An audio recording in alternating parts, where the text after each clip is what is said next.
Dharamgarh block पर्लाठारे मां हाट गोसियाणी देवी मंडई यात्रा grammar गंतिया Praveen दास झांकर हेमंत माझी और ग्रामवासी मिलित उद्यम पालित हो जाइछि।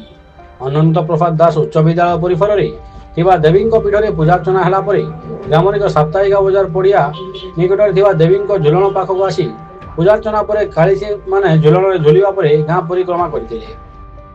यात्रा अंचल विभिन्न गाँव देवादेवी आमंत्रण क्रमे देवादेवी माने लाठी कुर्ची और मनीष देहरे सवारी होई आसीथिले। दंडपाट अंचल इष्टदेवी दंडपटेन्डह गाँव आसीथिबा बेले मंडई यात्रा आकर्षण पलटिथिला।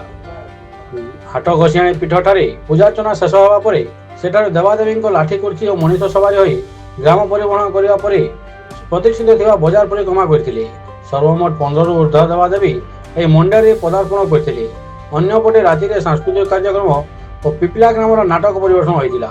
नाटक देखा शह शह दर्शक भिड़ जमी रही।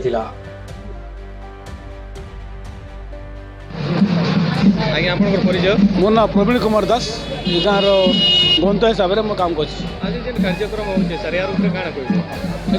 मंडई यात्रा यहाँ माँ हाट गोसियन ये सब यात्रा अनुष्ठित हुए।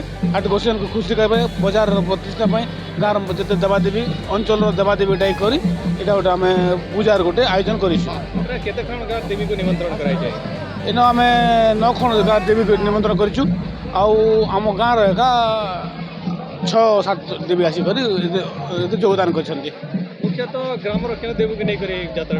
हाँ हाँ कौ देवी यात्रा यहाँ मुख्य हूँ माँ हाट गोसियांकर।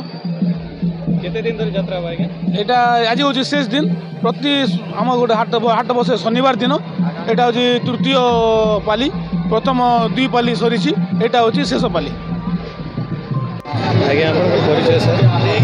मो ना शंभु प्रसाद दास मु पर्ला जन अधिवासी घंतिया परिवार भी जन सदस्य।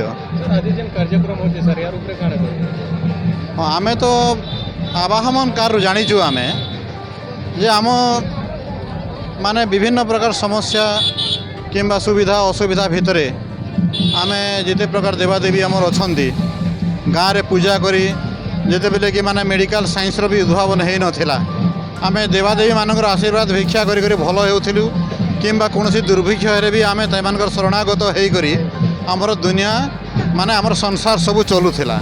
एवं से आम ये आखपाखर समस्त देवादेवी को ये आमंत्रण करी आम मंडाई यात्रा गोटे आमंत्रण कर देवी मान पूजा पाठ करा जाय थाए। गाँवर एवं अंचलर सुख सुविधा यहाँ आवाहन कार चली आमर विश्वास एवं लोक परंपरा रही आसी।